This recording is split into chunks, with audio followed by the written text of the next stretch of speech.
This is Business AM. Thank you very much for being part and parcel of our show this morning. Let's talk about a very important aspect as pertains what the COVID-19 pandemic has done to the economy, job losses and the migration online. Which therefore begs the question, is staffing also moving online? And if it hasn't, why hasn't it done that so far? And what has been making it stay here?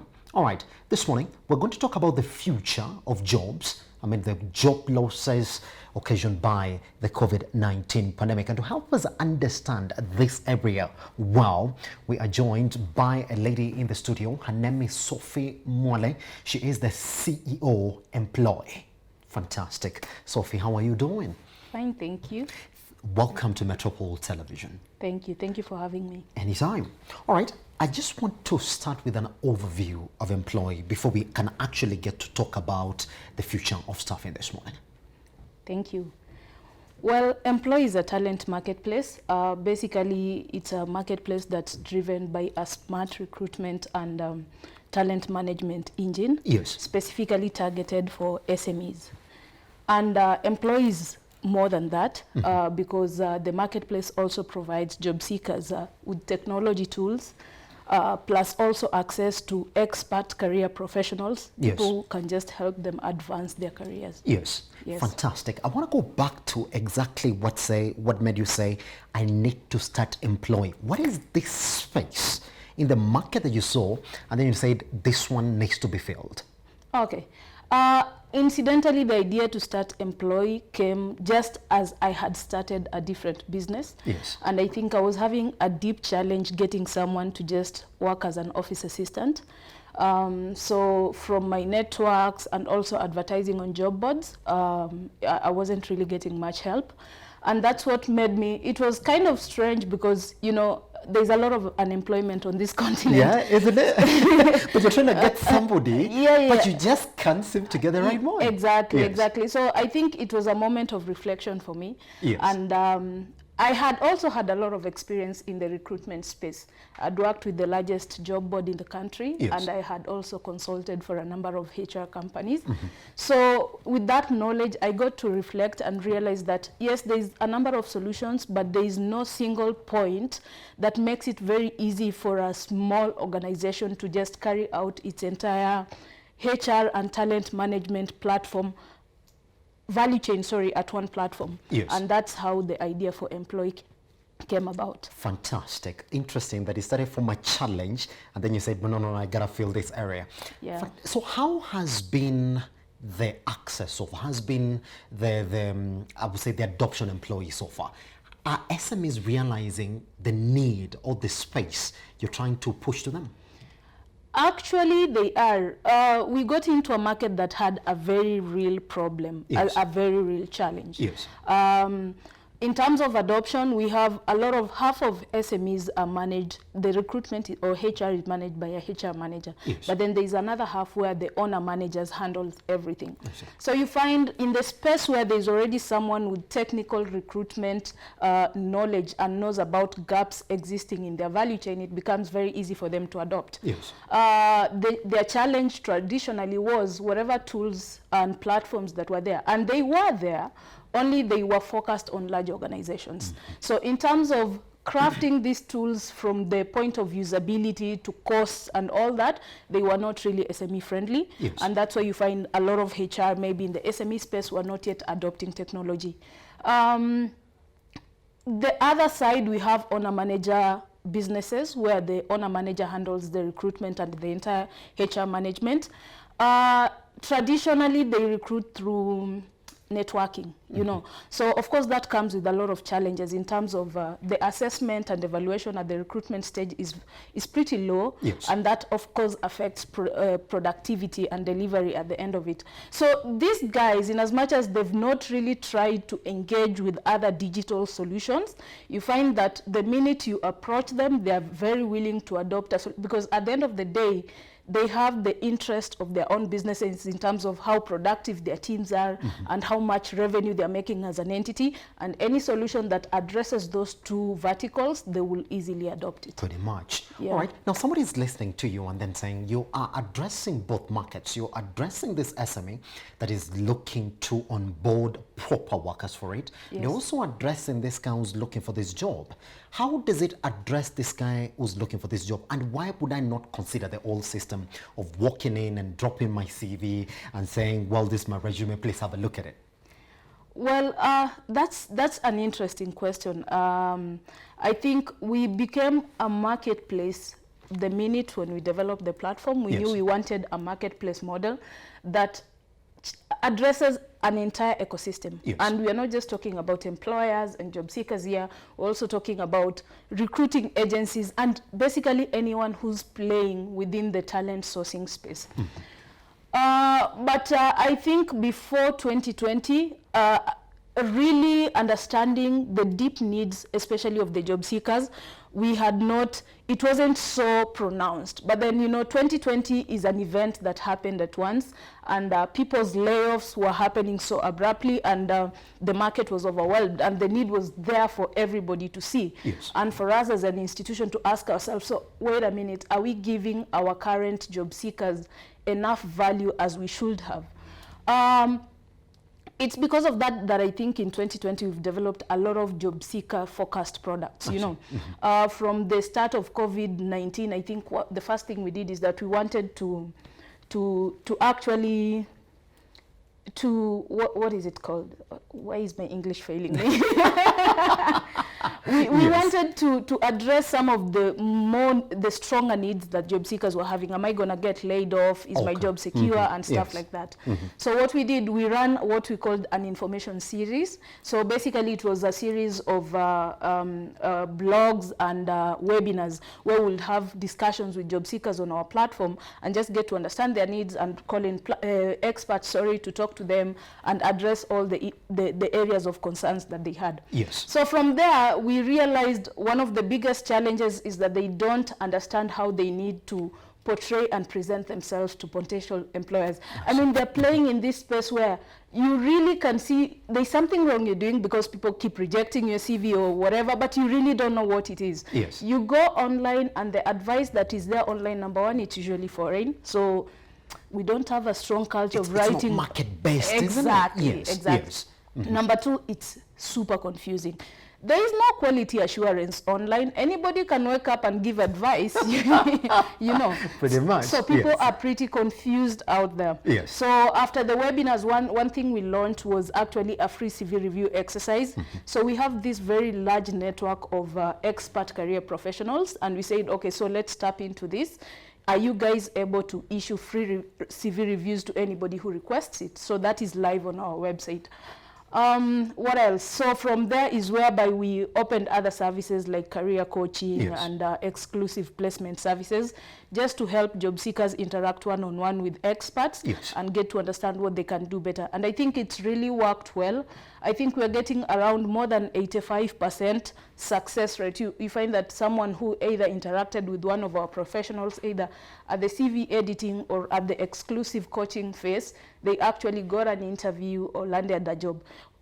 We know that because we also do very intense follow-up on clients post-service. I see. Yes. Yes. So just to cut you short, so that I just want to move to the areas now where somebody is listening to you. We mentioned that this is way better than walking into an office and dropping your CV and trying to sell yourself. How does the job matching work? How do I get rated on Emploi? What is going to make me stand out from all the other people that would want to use that marketplace? Okay, so basically Emploi, for us to achieve the kind of super intuition we wanted the system to have, whereby it can make decisions even better than a human being, we had to incorporate artificial intelligence. So what we are doing, what Emploi is doing differently in terms of our assessment is that we go beyond the usual education and experience form of assessment. And you see that's what's prevalent in the marketplace. And that's what the younger graduates always complain about. Like, people want to hire us as long as we have experience, how are we going to get this experience? Exactly. Yes. So what Emploi did is that as we were designing it, we went beyond education and experience. Just because you've never gotten an opportunity to work as a presenter doesn't mean you can't be an awesome presenter, okay? Yes. So how do we judge that? We incorporate pre-employment assessments, so that is psychometric and aptitude tests. We also incorporate like feedback from previous employers or any other interviews that you've undertaken. And all these now, plus your education and experience and any social work you've done and all that, is run through the engine, and it gives you a score. Yes. So you find it's a very robust score. Interesting. Yes. Can sort of paint a picture of exactly who you're onboarding or you want to onboard. Even before you interview them. Even before you interview them. Exactly. All right. I'm getting you. So are you saying that the success of a digital system entirely depends on the HR policy of a company, that your business right now, Emploi, and any other digital service that might be up there, pretty much would depend on the key decisions that the HR managers are making in these companies? And so what would you say is the culture of the HR managers in Kenya? Are they adopting digital ways of onboarding employees?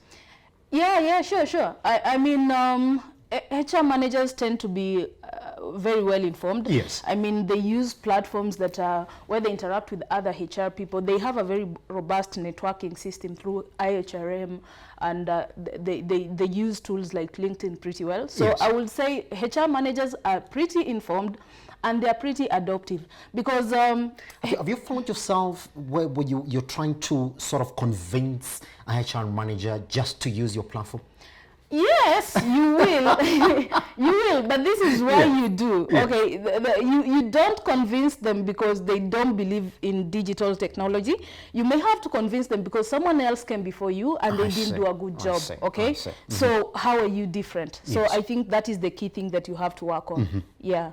All right, talk to me. There's something very important that you mentioned. Yeah. That, and I know you are in this field, you've done a lot of consulting, that a HR manager probably is going to take 20 seconds on your CV. At most. Yes, I was going to say that. Yes. At most. Yes. So what is this? I mean, you've come in and then you've said, because they only take 20 seconds to look at your CV, we're giving you a solution that's going to make you stand out. How true is it that, well, you might write a very good CV, but it's going to only get looked at for only 20 seconds? And what is Emploi doing different that's going to now say, well, even if they're going to look at you for only 20 seconds, they will see you for who you are? Exactly. So, like, it's true, HR managers, HR people take way less time. Yes. The reason behind that is that there is a lot of CVs that come in, and you have to go through a lot. To get like 10 or 20, you have to go through 100 or 200. So you really don't have a lot of time. Any job seeker has to put a lot of work in sharpening the axe. You remember the famous quote of sharpening the axe and cutting down the tree? So there's a lot of preparation that comes in before you even start applying for jobs. Yes. And I think our tools are there to help you understand, like, in which areas do you specifically need to prepare. Yes. People are as diverse as the sands of the ocean. You know, your preparation cannot be mine, cannot be his, okay? So our tools and our expert consultants will help you to see, like, where exactly do you need to prepare? Where will you have more impact? Someone else may need to deliver impact with their education, someone else with their work experience, yes, someone else with their personality, and you need a system that's able to tell you that beforehand. Yes, yes, pretty much. Yeah. All right, now let's talk about exactly what is happening here locally. Now, we're looking at reports even from the labor docket where we are talking about 1.5 million jobs lost so far as a result of the COVID-19 pandemic. Why is this conversation about the future of jobs in the country more important now than ever? Do you think that COVID-19 is forced the shifts online, whether you like it or not? They are calling it the accelerated future of work brought Yes. about by COVID-19. Yes. So whatever is happening was already predicted it will happen. Yes. It was going to be brought about mostly by increased adoption of technology and artificial intelligence specifically. So you've heard this talk about jobs in medicine, law. A lot of jobs really were going to, they'll be better done by systems than by human beings. As opposed to human beings, yes. Mm-hmm. Yeah, so we've gotten, COVID-19 has just forced business managers to reflect. You know, previously managers have been in a comfortable space. There's been no external shocks.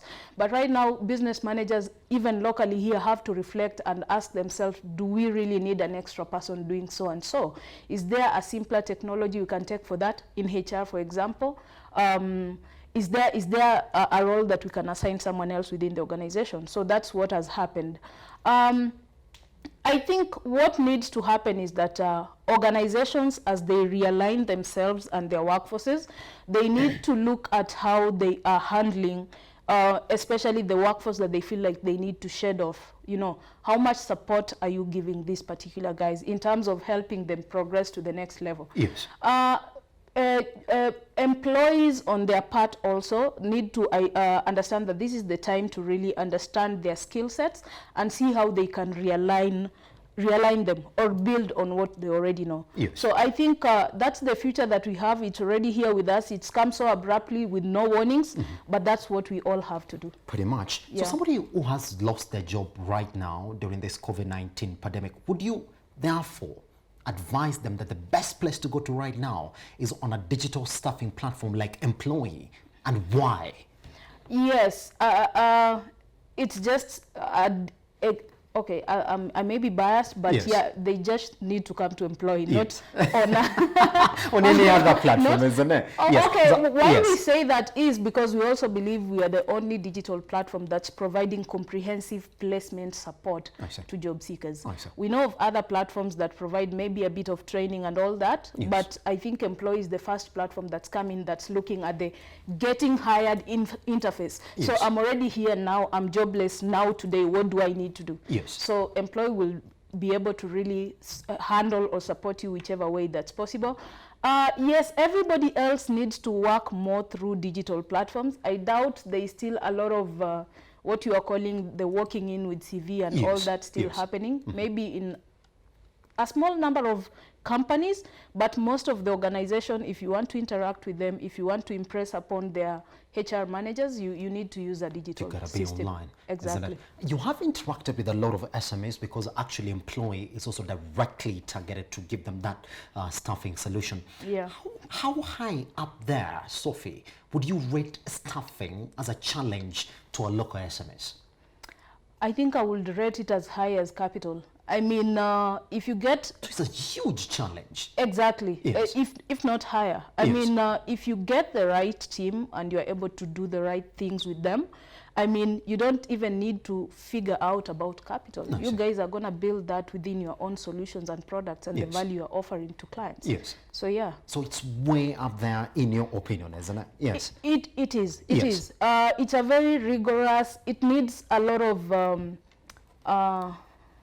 it's a lot of moving parts. You know, selecting the right person to work with is like selecting the right partner. Yes. It's a lot of moving parts. You don't just go with someone like on a date and you sit down and you have coffee and you're like, oh, this is the one, I'm settling down. So hiring traditionally has happened also that way. Your yes. friend has sent you someone and you're like, I'm going to hire them.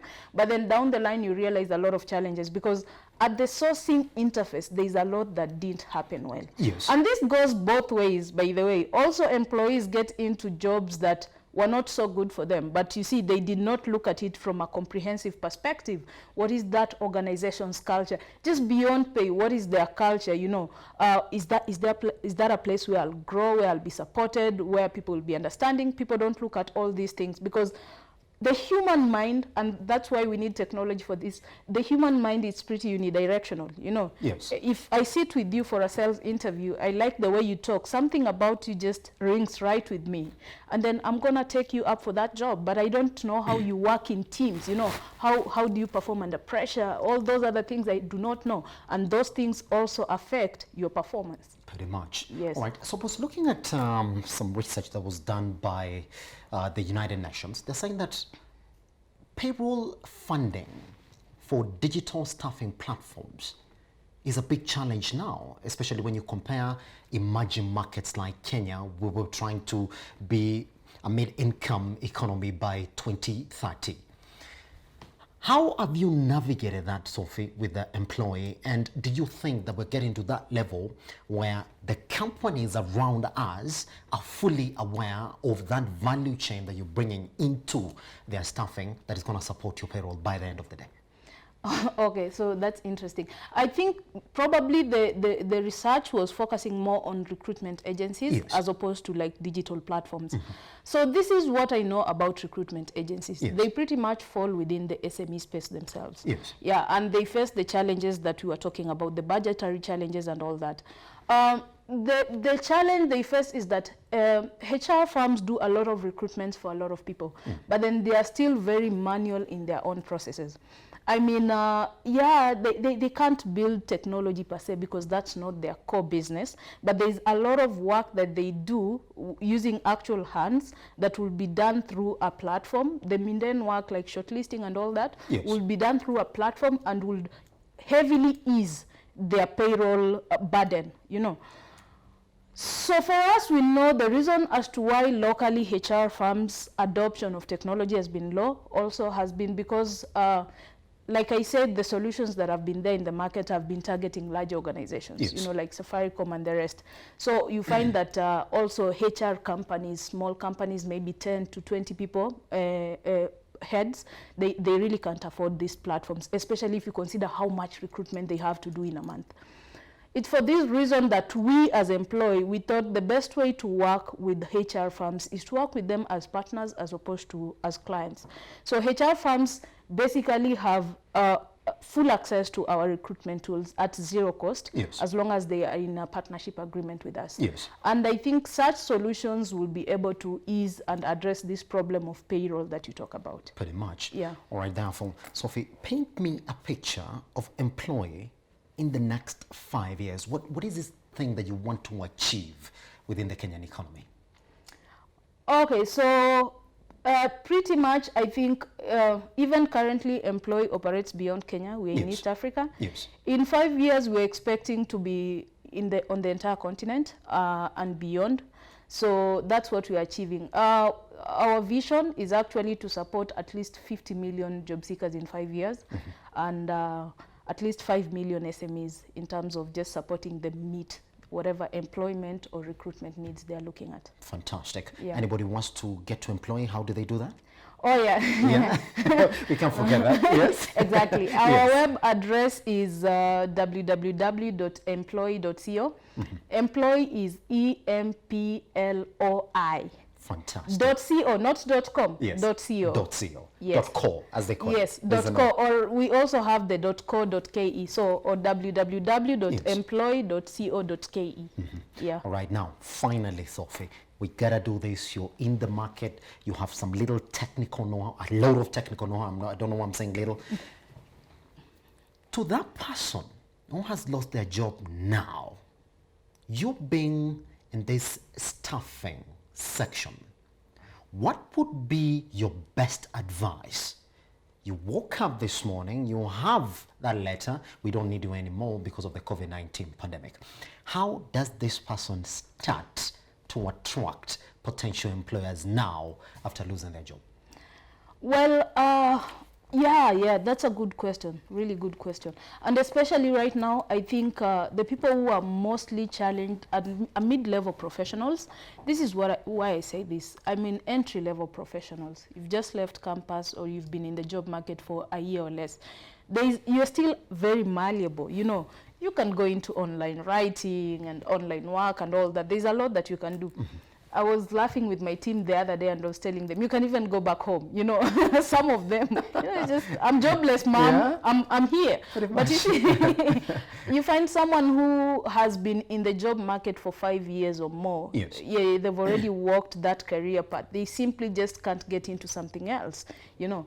Whatever opportunities may be there may not be able to pay enough to cover their needs. They have children and obligations and all that. What I'm thinking, the best thing for mid-level to senior professionals to do at this point, yes, is actually go into a self-evaluation model.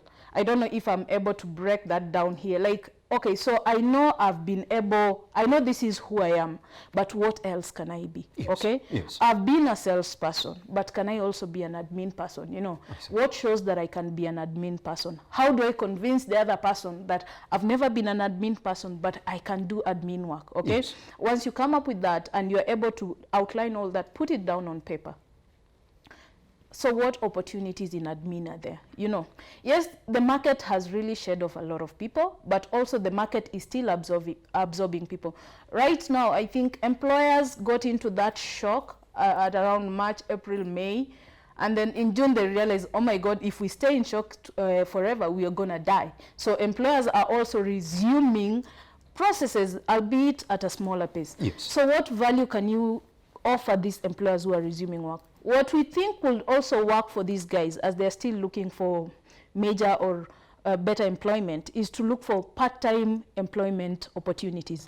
What we think, this is a model that can work well for both employers and job seekers. So we are at a time where employers have had to shed off a majority of their teams, but then after 1 or 2 months, they realize there is still more work that my current team cannot fulfill. So is a part-time model gonna work for them? So we were doing a research just last week, and we even ran a blog on it on our site, and we think our finding was a part-time model of engagement will benefit these senior professionals, mid-level professionals. Maybe you are earning 200,000 elsewhere. There is no SME that can pay you 200,000 right now. Yes. Okay, maybe there is. Yes. Who knows? But yes. what you can do is, what if you could break down your time, find an SME that you could offer value to, maybe instead of 5 days a week, 1 day a week, and then they pay you maybe 50,000, you know, and then find 2 or 3 SMEs to do this with. I know the roles like accounting and marketing, these are roles that employers have traditionally struggled with the need to find a good guy, but they don't have the payroll. If they get a really good guy who can give them even 20% of their time within their budget, that is going to work. Pretty much. Yeah. Sophie, it has been interesting having this conversation with you this morning. Thank you. All right, that is Sophy Mwale, the CEO, Employee. Now, you do know what to do, employee.co. If you really want to learn more about what they can offer to you as an individual and as a business within East Africa. My name is Simba Elijah Charles Kiaget. Let's take that break. Once we come back, our economic review.